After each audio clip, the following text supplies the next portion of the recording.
নমস্কার ভক্তরা, জয় শ্রীকৃষ্ণ, রাধে রাধে।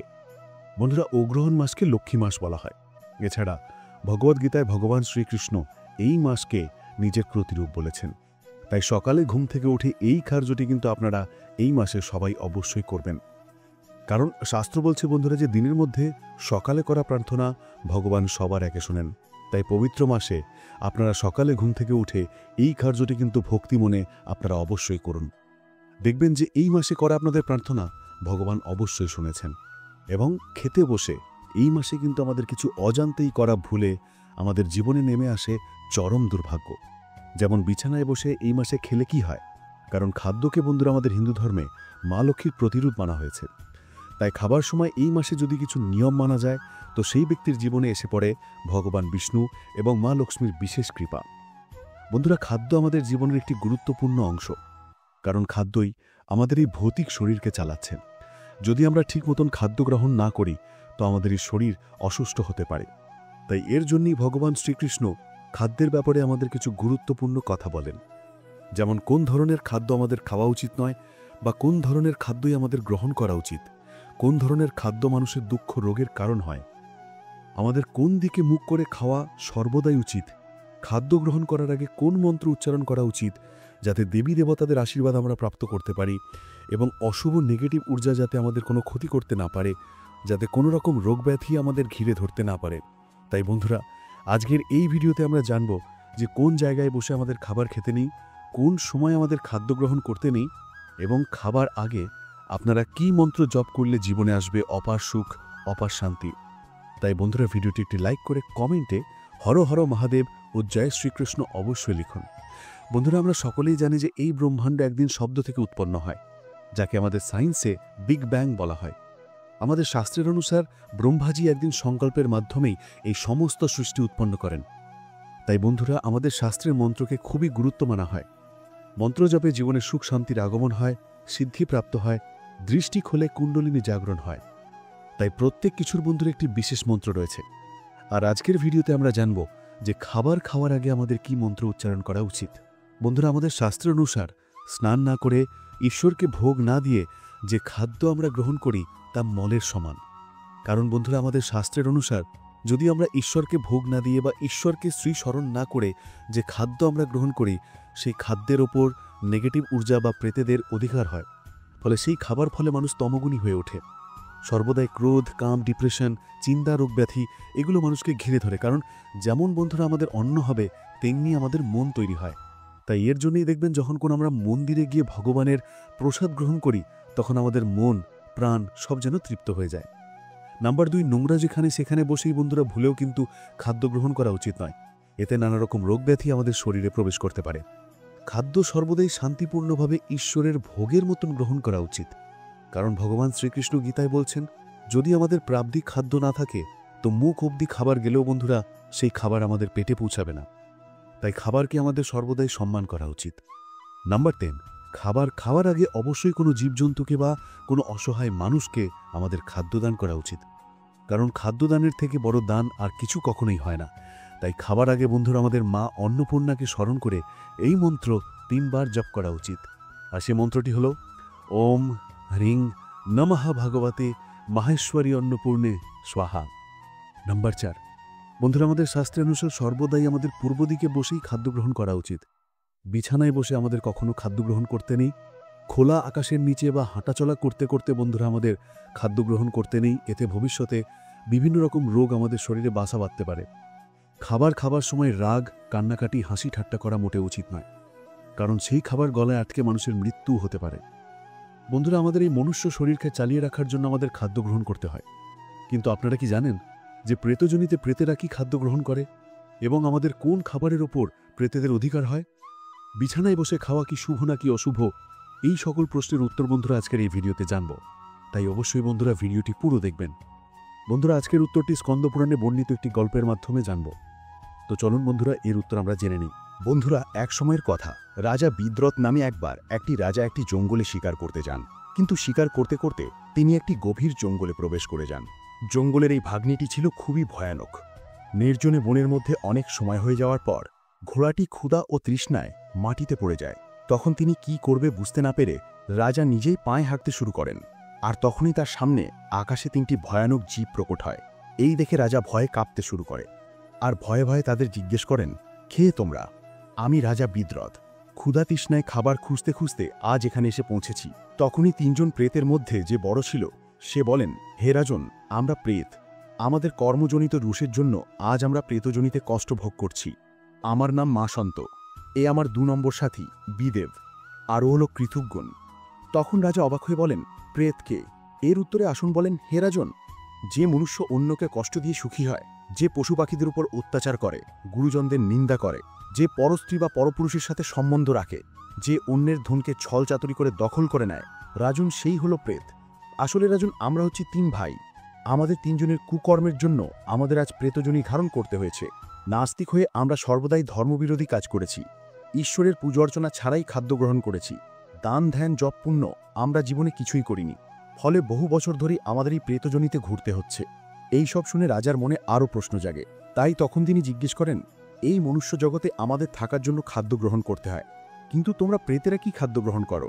তখন মাসন্ত বলেন, রাজন, যেই বাড়িতে খাদ্য তৈরি করার সময় মহিলাদের মধ্যে ঝগড়া ঝামেলা হয়, সেই বাড়িতে খাদ্য প্রেতেরা গ্রহণ করে।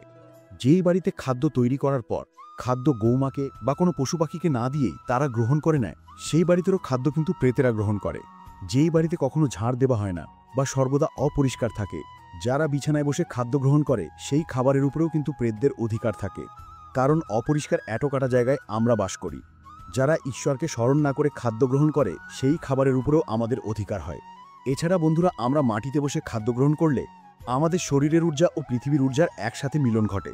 কারণ বন্ধুরা, আমাদের শরীর 5টি তত্ত্বের তৈরি। যখন আমরা মাটিতে বসে খাদ্য গ্রহণ করি তখন আমাদের শরীরের ঊর্জা ও পৃথিবীর ঊর্জার মধ্যে একটি মিলন ঘটে, আর এর ফলে আগেকার মানুষেরা বহু বছরও বাঁচত, তারা সুস্থ ও নীরব থাকত।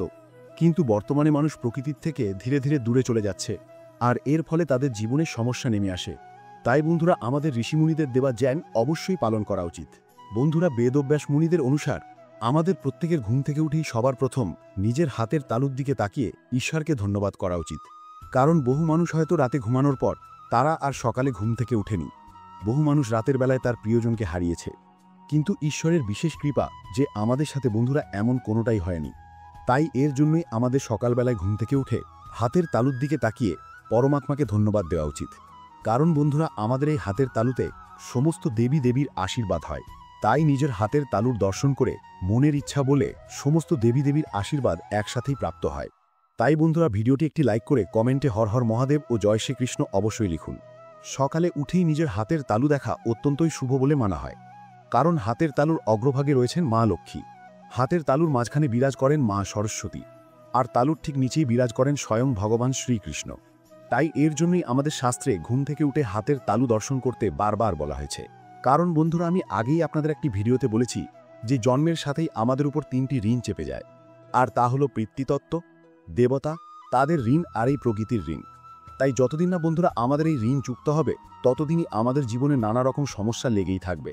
তাই এর জন্যই বন্ধুরা, আমাদের সকালে ঘুম থেকে উঠেই এইভাবে নিজের মনের বাসনা সমস্যা যদি ঈশ্বরকে আমরা বলি, তারপর ধন্যবাদ দিই, তো জীবনের সমস্যা বাধা বিপত্তি সবকিছু থেকে ঈশ্বর আমাদের মুক্ত করে দেবেন। তাই এর জন্য আমাদের যা করতে হবে, সকালে ঘুম থেকে উঠেই নিজের হাতের তালুর দিকে তাকিয়ে এই মন্ত্র 3 বার পাঠ করবেন।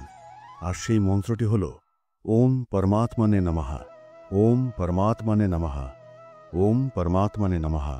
এইভাবে মন্ত্রটি পাঠ করার পর নিজের মনস্কামনা ঈশ্বরকে বলবেন। তারপর ঈশ্বরকে ধন্যবাদ দিয়ে বিছানা থেকে মাটিতে পা দেওয়ার আগে ভূমাতাকে প্রণাম করবেন। তারপর মাতাকে ধন্যবাদ দিয়ে আপনারা আপনাদের ইষ্টের মানে ঈশ্বরের দর্শন করবেন। তারপর মা বাবাকে প্রণাম করে সূর্যনারায়ণ দেবকে প্রণাম করে আপনারা বলবেন যে আজকের আমার এই দিনটি খুবই খুবই ভালো কাটবে। কারণ যার উপর মা লক্ষ্মীর কৃপা থাকে না, তার পড়াশোনা, কাজের জায়গা এবং প্রেম সম্বন্ধেও বিভিন্ন রকম সমস্যা দেখা যায়, এমনকি পরিবারেও ছড়াছড়ি পর্যন্ত হয়ে যায়। কারণ যারতে লক্ষ্মীশ্রী থাকে না, সেই জিনিসের কখনো কিন্তু উন্নতি সম্ভব নয়। তাই আমাদের জীবনে প্রত্যেকের মা লক্ষ্মীর কৃপা প্রাপ্ত করার অনিবার্য দরকার। তাই বন্ধুরা, আজকের যে প্রক্রিয়াটি আপনাদের জানাবো তা যদি ভক্তি ও পুরো নিষ্ঠার সাথে আপনারা পালন করতে পারেন, তো আমি আপনাদের বলছি যে আপনারা মা লক্ষ্মীর কৃপা প্রাপ্ত করবেন, এটা গ্যারেন্টি। তাহলে দেরি কেন? তো তো চলুন বন্ধুরা, এবার আমরা জেনে নিই সেই প্রক্রিয়াটি। বন্ধুরা, আমরা সকলেই জানি যে ভগবান বিষ্ণু হলেন এই সৃষ্টির পালনকর্তা, আর মা লক্ষ্মী হলেন তার শক্তিস্বরূপা। তাই ব্রহ্মাণ্ডে যত ডাইমেনশন আছে সব কিছুর শ্রী হচ্ছেন মা লক্ষ্মী। তাই আপনারা কোনো রকম লোভ বা লালসা না করে মায়ের আশীর্বাদ প্রাপ্ত করার জন্য আপনারা এই প্রক্রিয়াটি করবেন। কারণ যার উপর মায়ের আশীর্বাদ থাকে তার 14 পুরুষের কখনো অর্থের অভাব হয় না, কোনো মনোবাসনাও তাদের অপূর্ণ থাকে না। তাই আপনারা মায়ের কৃপাপ্রাপ্ত করার জন্যই এই মনোভাব নিয়ে এই প্রক্রিয়াটি করবেন। তো আমার সাথে বন্ধুরা একবার আপনারা বলুন, জয় মা লক্ষ্মী। বন্ধুরা, এই প্রক্রিয়াটি করার আগে বাড়ি থেকে অলক্ষ্মী বিদায় করা খুবই দরকার, নইলে কিন্তু মা লক্ষ্মী আপনাদের বাড়িতে কখনো প্রবেশ করবেন না। কারণ যেই বাড়িতে অলক্ষ্মী বাস করেন সেই বাড়িতে মা লক্ষ্মী কখনো প্রবেশ করেন না। তাই এর জন্য হয়তো আপনারা এত পুজো অর্চনা করার পরেও মায়ের আশীর্বাদ পাচ্ছেন না। পরিবারের যেই সমস্যা সেই সমস্যাই রয়েছে। তাই বন্ধুরা, বাড়ি থেকে অলক্ষ্মী বিদায়ের জন্য আপনাদের ঘর মোছার জলে প্রত্যেক দিন গঙ্গাজল ও কর্পূর মিশিয়ে তা দিয়ে ঘর মুছবেন। বিশেষ করে সেই জায়গায় যেই জায়গায় আলো প্রবেশ করে না। কারণ বন্ধুরা, অন্ধকার জায়গাতেই দেবী অলক্ষ্মীর বাস হয়। এমনকি প্রদীপের তলায়ও দেবী অলক্ষ্মী বাস করেন। তাই বাড়ি ঘর পরিষ্কার পরিচ্ছন্ন রাখার সর্বদা চেষ্টা করবেন। নোংরা এঁঠোঠাঙো যেখানে সেখানে বাড়িতে ফেলে রাখবেন না। বন্ধুরা, যেমনভাবে আপনারা বাড়িতে সন্ধে প্রদীপ জ্বালান, বাড়িতে সন্ধ্যা আরতি করেন, তেমনই সন্ধেবেলায় বাড়িতে পুজো অর্চনা করার সময় মা লক্ষ্মীর সামনে একটি ঘিয়ের প্রদীপ জ্বালাবেন। তারপর মায়ের সামনে উলু দিয়ে শঙ্খ বাজিয়ে মায়ের সামনে বসে হাতে লবঙ্গ, এলাচ ও একটি টাকার কয়েন নিয়ে 11 বার লক্ষ্মী গায়ত্রী মন্ত্র আপনারা পাঠ করবেন।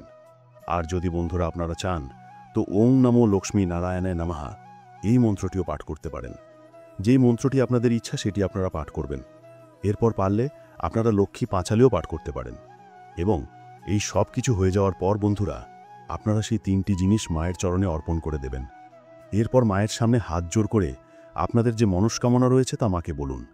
এরপর রাতে নিরামিষ আহার গ্রহণ করে আপনার বালিশের তলায় বা আপনাদের বাড়ির যে মেন আয়কর্তা তার বালিশের মধ্যে এই জিনিসগুলি রেখে দিন।